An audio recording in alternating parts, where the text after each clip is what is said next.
Hello and welcome to my YouTube channel RPN Sharma. Myself Nitin Kumar. Hello friends, हम कर रहे थे fourth chapter जिसका नाम था एनर्जी जनरेशन। ठीक है, एनर्जी जनरेशन के हमने 8 पार्ट कंप्लीट कर लिए थे। आज हम करेंगे इसका 9th पार्ट करेंगे। 9th पार्ट में हम देखने वाले हैं फ्लड कंट्रोल के बारे में। ठीक है, तो फ्लड कंट्रोल हमारे पास क्या होता है, इसके हमारे पास काजेज देखेंगे फ्लड के, तो बहुत सारी चीज़ें हम देखने वाले हैं।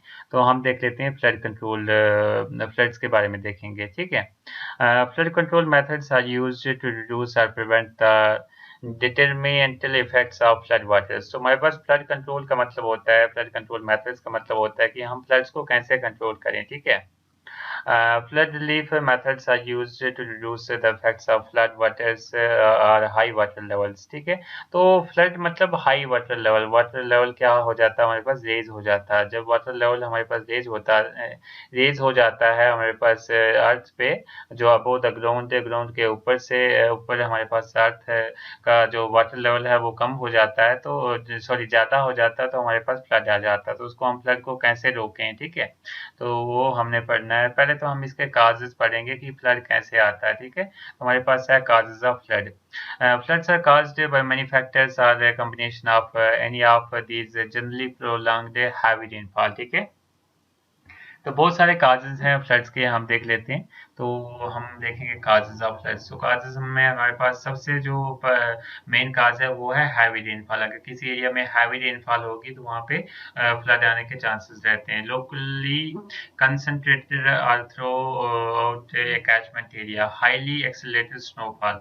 एक तो हमारे पास हैवी रेनफॉल आ गया, उसके बाद हाईली एक्सेलरेटेड स्नोफॉल हो, उससे भी फ्लड आ सकता है। सीवर विंड्स और वाटर वाटर के ऊपर से बहुत सारी तेज हवा बहे, तब भी हमारे पास फ्लड आ सकता है।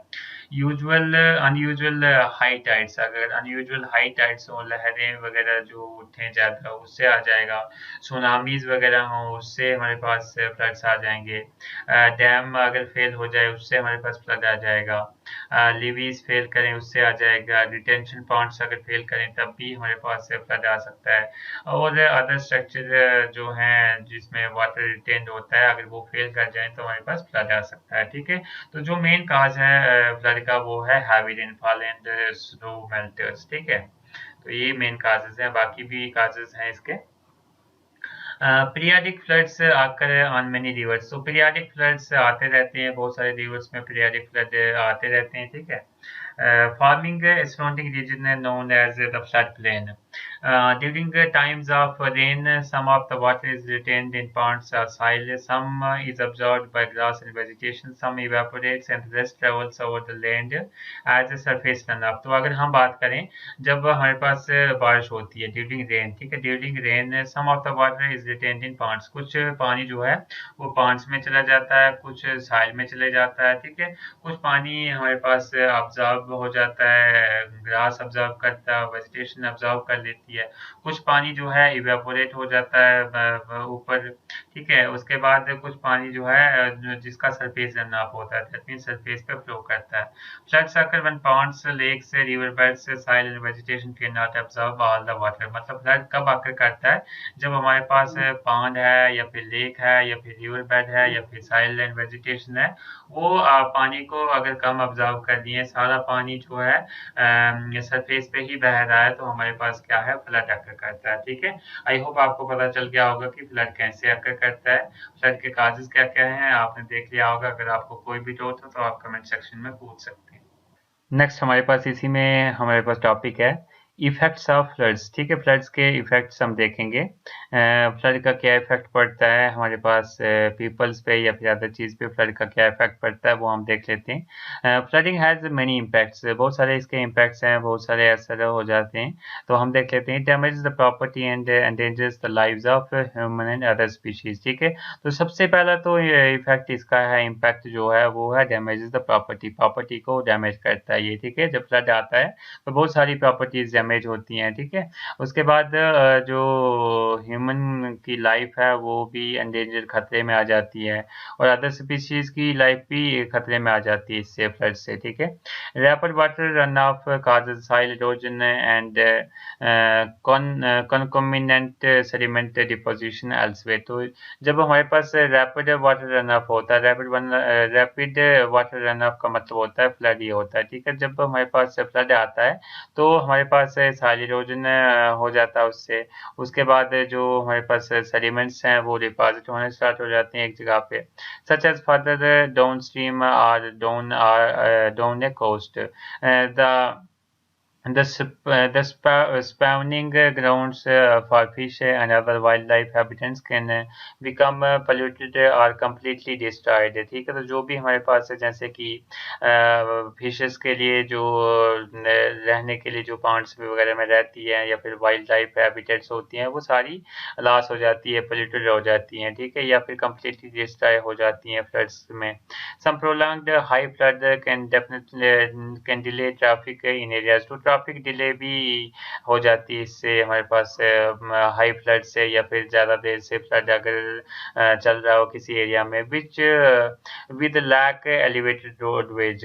Floods can interfere the drainage and the economical use of lands। तो ड्रेनेज को भी इंटरफेयर करता है, ठीक है, इंटरफेयर विद ड्रेनेज सिस्टम को भी इंटरफेयर करता है ये। और उसके बाद हम बात करें इकोनॉमिकल यूज ऑफ लैंड, तो उसमें भी इंटरफेयर करता है, such as interfering with farming. Farming में ये इंटरफेयर बहुत करता है, मतलब फसलें खराब हो जाती हैं फ्लड्स वगैरह से। Structural damage can occur in bridge abutments, bank lines, sewer lines and other structures within floodways. तो अगर हम बात करें तो स्ट्रक्चरल डैमेज भी काफ़ी होता है फ्लड से। तो स्ट्रक्चरल डैमेज में जैसे ब्रिज अबूटमेंट को डैमेज करता है फ्लड से, बैंक लाइन्स को डैमेज करता है, सीवर लाइन्स को डैमेज करता है, other structures with flood ways, जो भी उसके रास्ते में कोई स्ट्रक्चर आता है उसको ये डैमेज करता है फ्लड, ठीक है।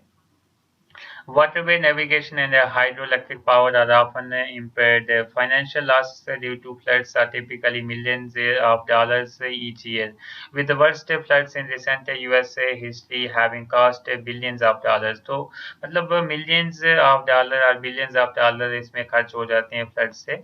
अगर किसी एरिया में ज़्यादा फ्लड आता है तो काफ़ी पैसा खर्च हो जाता है, और वहाँ की इकॉनमी जो है बहुत ही डाउन हो जाती है फ्लड की वजह से, ठीक है। तो बेनिफिट्स अगर हम देखें इस फ्लड्स के, हमने देखे काजेस देखे, इसके इफेक्ट्स देखे फ्लड्स के, अब हम देखेंगे इसके बेनिफिट्स। कुछ बेनिफिट्स भी होते हैं हमारे पास फ्लडिंग के, तो हम देख लेते हैं कौन से बेनिफिट हैं।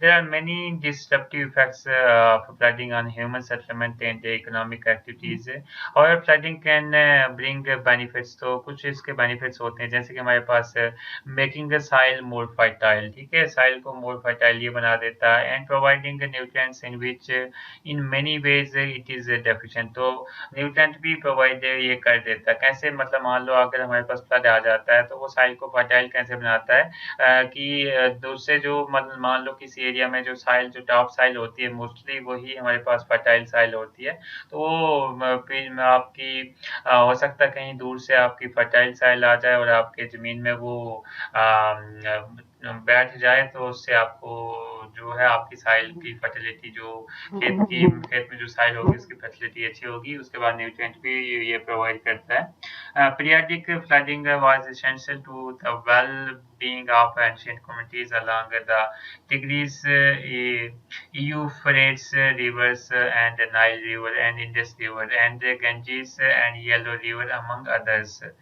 The viability for logically based renewable sources of energy is higher in flood prone areas। तो जो भी renewable sources of energy है तो वो वहाँ पे ज़्यादा हमारे पास प्रोड्यूस होती है flood prone areas में, क्योंकि flood prone area है तो वहाँ पे पानी हमारे पास ज़्यादा होगा, पानी ज़्यादा होगा तो उसको हम यूज़ कर सकते हैं renewable source of energy के लिए, जैसे हाइड्रोइलेक्ट्रिक पावर प्रोड्यूस करने के लिए भी उसका हम यूज़ कर सकते हैं, ठीक है।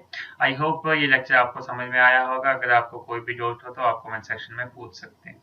नेक्स्ट हमारे पास इसी में टॉपिक है मेथड्स ऑफ फ्लड मैनेजमेंट। तो हमारे पास कुछ मेथड्स ऐसे हैं जिससे हम फ्लड को मैनेज कर सकते हैं, तो वो वाले मेथड्स हम देखेंगे, ये हमारे सिलेबस में भी है। Some methods of flood control have been practicised since ancient time. तो एंशिएंट टाइम से हम कुछ मेथड्स यूज कर रहे हैं फ्लड कंट्रोल के लिए, फ्लड मैनेजमेंट के लिए।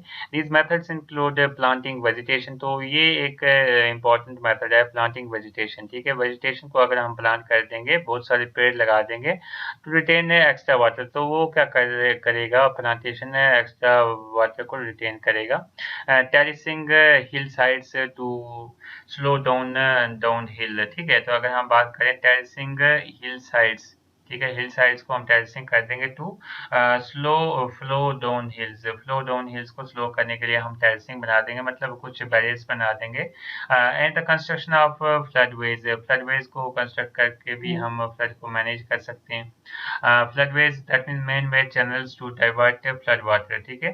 कंस्ट्रक्शन ऑफ फ्लडवेज का मतलब हो गया कि हम कुछ चैनल्स बना देते हैं, मतलब कुछ ऐसी नहरें बना देते हैं जो फ्लड को डाइवर्ट कर देता है दूसरी जगह, ठीक है।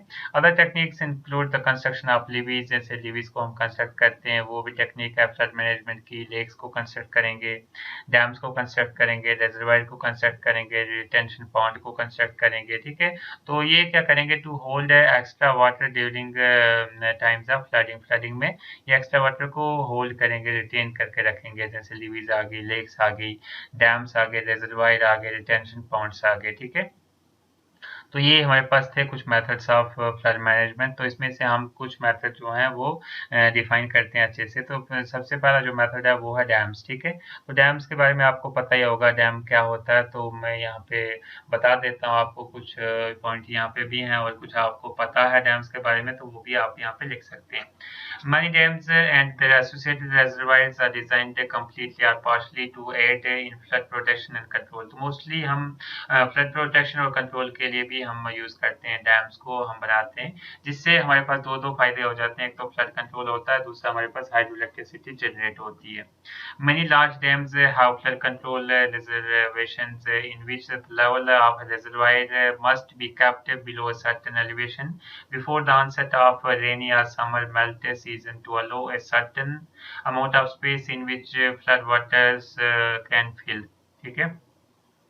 Other benefits uses of dam, sorry इसको मैं डिफाइन कर लेता हूँ एक बार। Many large dams have flood control reservations in which the level of reservoir must be kept below certain elevation, ठीक है। तो हमारे पास बहुत सारे ऐसे लार्ज डैम्स हैं जो फ्लड कंट्रोल में हेल्प करते हैं, ठीक है। Reservation in which the level of reservoir must be kept below, तो जो लेवल है हमारे पास रिजर्वायर का वो हम रखते हैं बिलो ए सर्टेन एलिवेशन, मतलब जितनी उसकी हाइट होती है डैम की, उससे हम सर्टेन एलिवेशन के नीचे ही रखते हैं। Before the onset of rain या summer melt snow to allow the certain amount of space in which flood waters can fill. तो मतलब हम डैम में इतनी हम स्पेस रखते हैं कि जब जैसे कि हमारे पास गर्मियों में स्नो मेल्ट वगैरह होता है या फिर रेन वगैरह होती है, तो वो उसका जब पानी एक साथ आए तो वो डैम में रह सके, मतलब डैम पूरा फिल ना हो।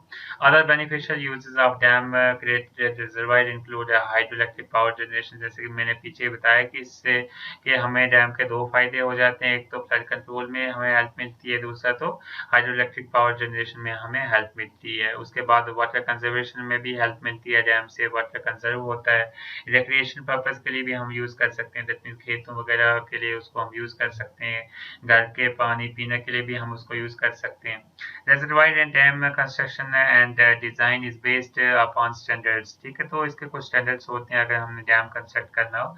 Typically set out by the government ने कुछ स्टैंडर्ड्स सेट आउट किए होते हैं, उसके अकॉर्डिंग ही डैम हमने तैयार करना होता है। अगर हम बात करें the United states dam and reservoir design is regulated by the US army corps of engineers. तो जो भी हमारे पास यूनाइटेड स्टेट में हमारे पास जो भी डैम और रिजर्वायर डिजाइन होता है वो एक रेगुलेटर होता है US army corps of engineers से। US army corps of engineers से ये एक ऑर्गेनाइजेशन है। Design of dam and reservoir follows guidelines set up by the, जो भी गाइडलाइन सेटअप करती है US army corps of engineers, तो वो वहाँ की जो भी हमारे पास कंपनीज है उनको फॉलो करना पड़ता है। Cover topic such as design flow rates in consideration to meteorological, topographic, stream flow and other data for the watershed above the structure। ठीक है, तो मतलब जो भी सारा चीजें आ जाती हैं वो उसके अंदर आ जाती हैं यूनाइटेड स्टेट्स में, US army corps of engineers के अंदर। ठीक है, the term dry dam refers to a dam that serves purely for flood control without any conservation storage. तो अगर हम बात करें ड्राई डैम की, तो ड्राई डैम क्या होता है, ये आपको पूछ सकते हैं कहीं पे, ड्राई डैम क्या होता है।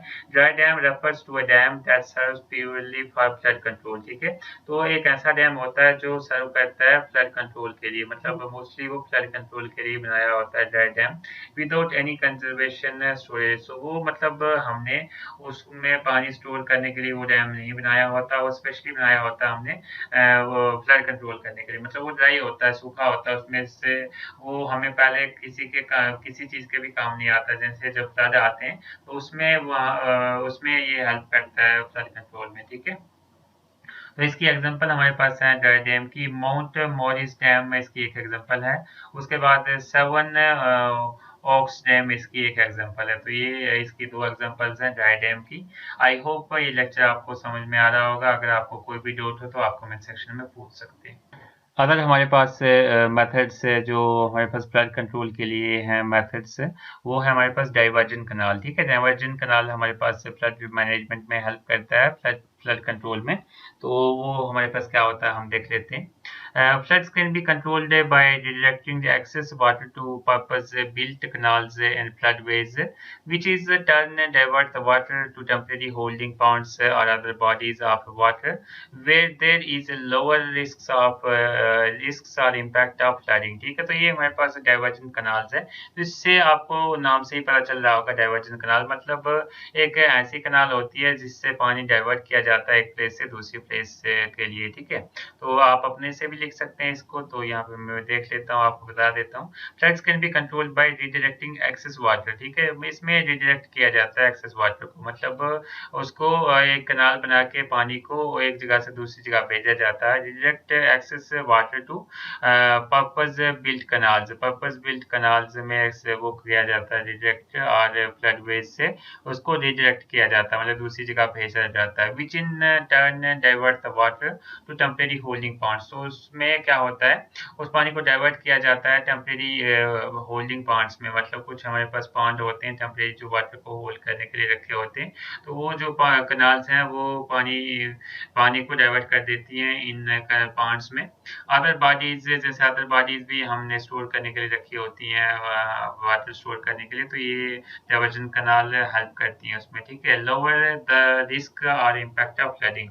तो फ्लडिंग का रिस्क को ये लोअर कर देती हैं, कम कर देती हैं। एग्जाम्पल की बात करें हम, example of flood control channels include red river floodway. ठीक है, रेड रिवर फ्लडवे इसकी एक एग्जाम्पल है।